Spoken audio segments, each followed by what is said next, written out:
Have you ever felt like your mind just doesn't fit into the world around you? Like you're seeing cracks in a system everyone else calls solid? Maybe you've been told you're too intense, too quiet, too complicated, when in truth, you're just awake. If so, this video isn't just for you. It's about you. Because the moment you start to see through the illusions, life stops being comfortable and starts being real. Here's the truth no one talks about. Society doesn't know what to do with truly intelligent people, not the ones who memorize facts, but the ones who see through facades, the ones who question everything, the ones who feel the spiritualidade behind silence, the mystica patterns behind coincidence, the whispers of the universe in the chaos. These people have always made the world uneasy, not because they're wrong, but because they reveal what others work hard to ignore. Today, you'll discover why intelligence is so often mistaken for arrogance, madness, or isolation, and why people like Schopenhauer, Jung, and Nietzsche were feared not for their flaws but for their clarity. This journey isn't just intellectual, it's existential, it's spiritual, because when you begin to think freely, you begin to see the world as it really is.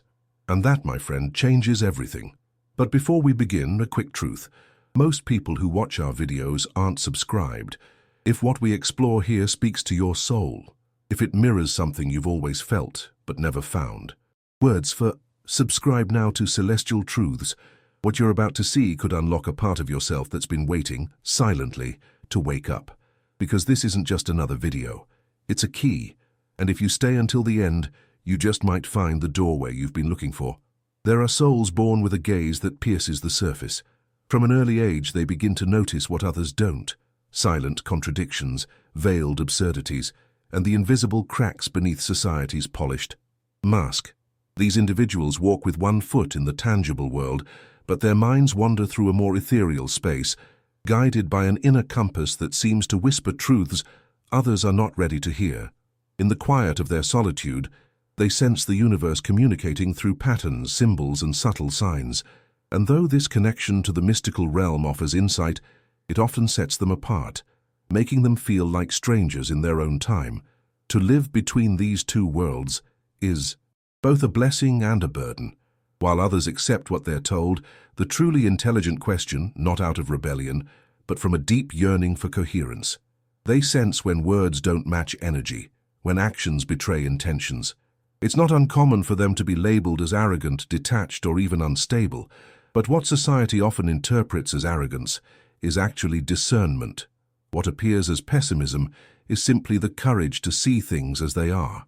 In this liminal space, they're constantly translating the language of the soul into the noise of everyday life, hoping someone will finally understand. What most people call reality is often a carefully constructed illusion, and those who see through it are met with discomfort. That's because true perception disrupts comfort zones. The intelligent mind doesn't merely consume information, it alchemizes it, asking what lies behind the veil, what spiritual essence breathes beneath the surface. These seekers feel drawn to the mystica nature of existence, to the idea that the universe is not chaos, but an intricately designed web of meaning. Yet that same hunger for depth makes ordinary conversations feel hollow. It's not that they isolate themselves. They simply crave more than surface-level exchanges can offer. There's a deep ache in those who think too much and feel too deeply. This ache doesn't come from weakness. It's the soul's response to living in a world that often refuses to feel. The intelligent are not only observers, they are absorbers. They absorb energies, silences, hypocrisies, and carry them inward. They dream vividly, notice synchronicities others ignore, and feel when something is off, even if they can't explain it logically. But because this wisdom is not always understood, they're often left in emotional solitude, forced to navigate the paradox of knowing too much in a society that rewards ignorance and conformity. So they learn to walk quietly, like mystics in disguise. They become bridges between the seen and the unseen, between logic and the cosmos. Their lives are a constant dance between intellect and intuition, between silence and revelation. They may not always be celebrated, but their mere presence challenges the norm. For in a world obsessed with distraction, their clarity is revolutionary, and just as the stars only become visible in the dark, it is often in their loneliest moments that they glimpse the sacred order of the universe. But even this is only the beginning, for those who see deeply must also confront how the world reacts to their vision. Throughout history, every soul who dared to question the world was met with resistance, not because their insights were false, but because they were too true. Society, as a collective psyche, thrives on stability, predictability, and shared illusions. Those who think deeply threaten this delicate structure, not with violence, but with clarity. Their very presence is disruptive, like a sudden silence. In the middle of noise, they make others uncomfortable, not by shouting, but by simply existing in a frequency tuned to truth. In a universe where spiritualidad is a forgotten language, those who speak it fluently become outcasts. Names like Socrates, Galileo, Nietzsche, and Tesla weren't feared because they were wrong. They were feared because they saw further. Their ideas pierced the veil of collective comfort, and for that, they were ridiculed, punished, or erased. The pattern is ancient. The mystic is burned. The philosopher is silenced. The visionary is locked away. Why? Because the unconscious mind of society fears awakening. Deep thought forces the individual to confront their own shadow, to face the mirrors they've avoided. And nothing is more terrifying to the conditioned mind than realizing it has lived asleep. The thinkers then become walking awakenings, and awakenings are rarely welcomed. Conformity is the easiest religion to follow. Its commandments are unspoken, but strictly enforced. Don't question, don't deviate, don't feel too much. In this atmosphere, those who challenge the narrative, who ask why, who refuse to bow to superficial norms, are seen as threats. And yet, what they truly offer is liberation. They remind us that the universe is vast, that life has meaning beyond what is sold and consumed. But truth, in its raw form, can burn. It strips away the layers we've carefully wrapped around our fears. That's why deep thinkers are feared, not because they hold power, but because they return others to their own. To think deeply is to live dangerously. It's a sacred rebellion, a refusal to accept the shallow in place of the profound. The intelligent mind peels back layers, searching for symbols, patterns, spiritual echoes hidden beneath everyday life. But this search isolates. In a society that prizes productivity over introspection, quantity over quality, the philosopher is seen as idle, the mystic as impractical. The irony is sharp. The ones most awake are labeled as lost, yet they're the ones most in tune with the hidden rhythms of the universe, sensing its movement through dreams, synchronicities, and the quiet pull of the inner world. And so the fear continues, not of the person, but of what they represent. Depth, awareness, transformation. To encounter a truly intelligent person is to be invited to question your own foundations, and many would rather reject the messenger than confront the message. But there's a paradox at play. The more society resists, the more truth persists. Like a river flowing beneath stone, it always finds a way.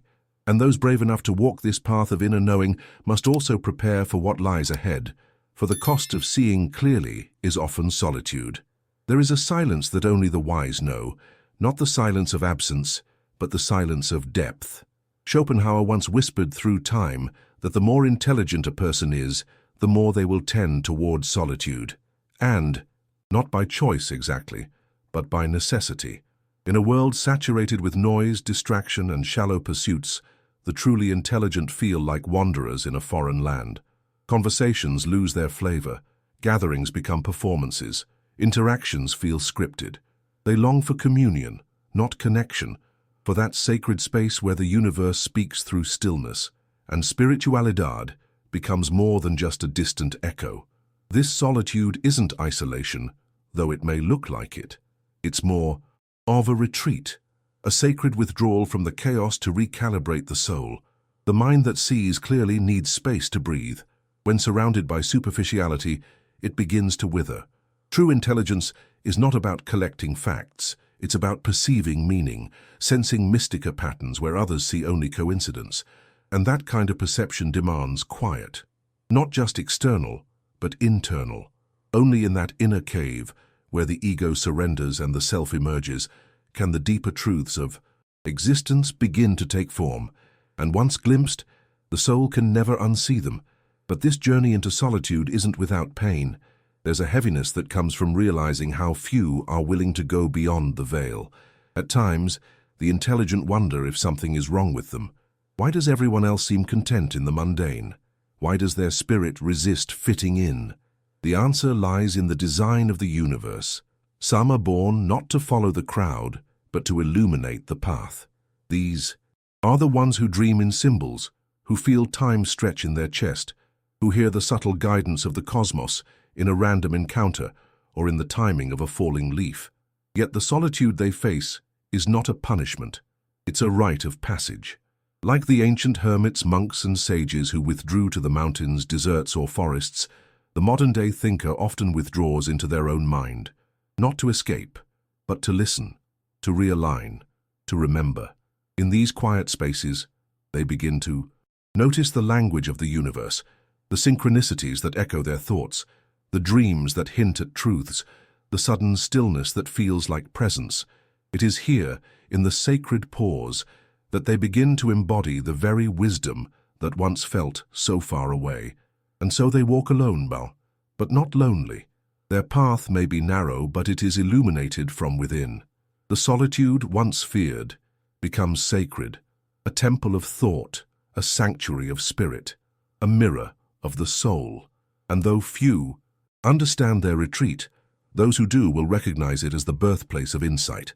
For in solitude the mind sharpens, the heart deepens, and the soul expands, preparing the seeker for the next stage of awakening, where truth itself begins to take form in shadow. Truth doesn't arrive with applause. It doesn't ask for permission. It enters quietly, like a shadow at dusk. And suddenly, everything changes. Those who dare to see it often feel as if the ground beneath their feet has disappeared. That's because truth doesn't confirm, it confronts. It dissolves illusions with ruthless precision, leaving behind only what's real, and what's real is often not what we hoped. The intelligent, those who seek beyond the veil, are the first to taste this fire. And once tasted, there's no returning. The truth, raw and unfiltered, is both a gift and a burden, illuminating the hidden fractures in the fabric of the universe and within ourselves. Most people don't want the truth. They want comfort dressed as certainty, a story that makes sense even if it's not real. That's why society, built on shared narratives and collective avoidance, resists those who speak from deeper knowing. Truth threatens the delicate scaffolding that holds the world together, and so the messenger is rejected. Like Prometheus, who brought fire to humanity, the truth seeker is punished for revealing what others are not yet ready to see. But fire, like truth, cannot be undone. Once it touches your soul, it ignites a transformation that no force can reverse. It burns away the false, and in its place carves a space for spiritualidad to emerge. To embody truth is to become a living contradiction in a world addicted to lies. You see the emptiness behind the performance, the hunger behind the smile, the fear disguised as confidence, and you begin to notice the universe trying to speak through symbols, dreams, and chants. But sharing this vision is dangerous. People cling to their stories, like lifeboats, challenge their narrative, and they'll call you mad, arrogant, or broken, not because you are, but because your clarity makes their blindness unbearable. The intelligent in this sense are not simply thinkers, they are disturbers of sleep, and sleep for many is preferable to the awakening truth demands. The most difficult truths are not about the world out there, they're about the shadow in here. Carl Jung reminded us that the first step to enlightenment is not imagining light, but making the darkness conscious. And when you begin to do that, you realize how much of your life was built on avoidance. The truth exposes the games of the ego, the masks we wear, the roles we perform. It shows us our wounds, our patterns, our resistance to love. It asks, are you willing to see what is, even if it hurts? This is not a comfortable question, but it is the only doorway to real transformation. And still, the truth waits. It doesn't force, it doesn't shout, it lingers at the edge of our awareness, sending whispers through mystica moments, strange dreams, unexplained synchronicities. The universe is patient with our fear, but relentless in its invitations. And so, those who carry truth in their hearts must also carry its weight. They walk carefully, knowing that what they see can never be unseen, but they also walk with light in their eyes, because while the truth may burn, it also reveals the path ahead. And that path, though narrow and steep, leads toward the deepest freedom the soul can know. To awaken is to bleed, not always visibly but inwardly in the quiet corridors of the soul. As consciousness expands, the world no longer appears as it once did. The colors shift, the noise becomes louder, the masks begin to fall. What once passed as normal starts to sting with falseness, and so the intelligent, those attuned to the deeper frequencies of the universe, begin to suffer not from external wounds, but from internal awakenings. They see the pain others avoid, feel the chaos behind society's order, and perceive the spiritualidad that pulses beneath even the most mundane moments. It is a heavy sight to behold. But this suffering is not without purpose. In fact, it is the price of seeing clearly. When the soul pierces through illusion, it collides with the weight of what has been denied, the shadow of the collective and the individual alike. This is the sacred ache of consciousness. Jung described it as the painful process of individuation, where one must confront the fragmented pieces of the self and begin to unify them. It's a descent before the ascent, a symbolic death before rebirth. The pain does not come from brokenness, but from transition, like the pressure inside a cocoon just before the wings emerge. Depth is born from friction. There's something profoundly mystical about this stage. The universe seems to respond more intensely. Dreams become more symbolic, encounters more charged, silence more revealing. The intelligent start to realize that everything is speaking. The sky, the wind, the patterns in chaos. But this expanded awareness also brings a sense of isolation. How do you explain to someone that the sadness you feel is not depression, but perception? That your silence isn't withdrawal, but reverence? Most won't understand. They mistake depth for despair. But the ones who stay with it, who sit in the fire instead of running, begin to feel something shift, something sacred, something eternal. Suffering becomes a doorway, a teacher, a companion that, though feared, holds the key to meaning. In the darkest nights of the soul, the intelligent discover the first glimmers of purpose, not as a distant idea, but as a presence within. They begin to write, to dream, to reflect, to meditate in symbolic silence. And through these inner practices, they begin to see the design beneath the disorder. The universe doesn't punish the awakened, it refines them, and with each layer of pain, peeled back, a new layer of truth is revealed. Suffering in this light is not cruelty, it is transformation. And so, pain becomes depth, awareness becomes beauty, and what once felt like a curse begins to feel like a calling. The intelligent, through their suffering, become keepers of sacred insight, not because they sought it, but because they refuse to look away. And in that refusal they touch something ancient, a knowing beyond logic, a voice beyond thought. It is this voice that now guides them forward, not away from suffering but through it. For the next stage awaits not in comfort but in purpose, not in certainty but in mystery. Every age has its prophets, not the ones with robes and staffs, but the quiet ones, the misunderstood, the exiled minds wandering through spiritual nightfall. They don't arrive with followers or fanfare. They arrive burdened by perception, pierced by insight. These solitary thinkers seem out of place in their own time, yet decades later, their words return like echoes of a truth we weren't ready to receive. The universe often wraps its visionaries in the cloak of solitude, not as punishment, but as protection, because those who carry new paradigms are too raw, too untamed for the fragile systems built on repetition. Their solitude becomes a womb for revelation. They walk alone not because they want to, but because they must. The ordinary world feels too loud, too dense, too distracted. For them, even casual conversation can feel like static. Their minds reach into patterns unseen, mystical alignments that stretch far beyond the moment. While others chase trends, these thinkers are in dialogue with the eternal. It's not uncommon for them to be mocked, overlooked, even feared. But what society forgets is that today's misfit often becomes tomorrow's mentor. The future is not shaped by those who follow. It's carved by those who wander through the unknown, guided by an inner light that refuses to dim. There's a spiritualidad in this wandering. Each step in solitude tunes them closer to the hidden architecture of the universe.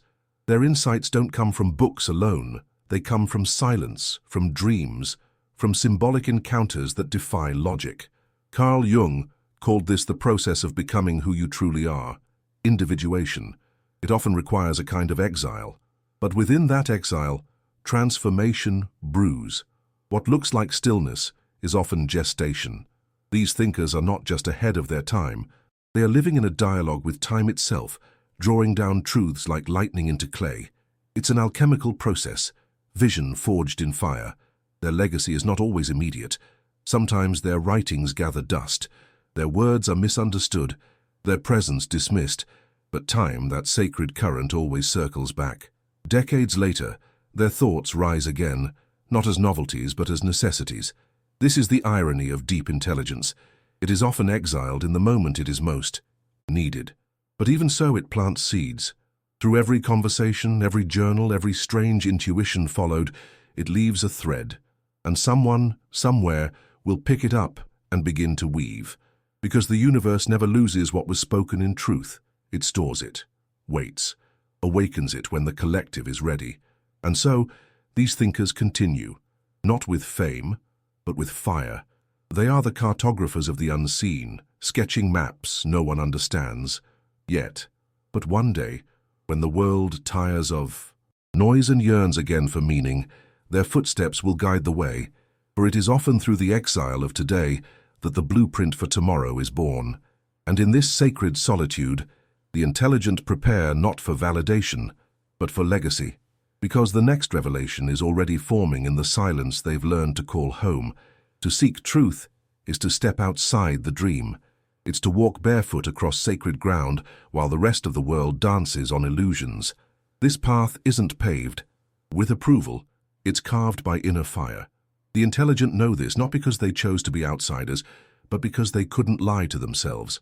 Somewhere between thought and soul, something cracked open. A quiet knowing began to whisper, telling them that the answers they were given were not enough. And so began the revolution, not of fists or banners, but of perception.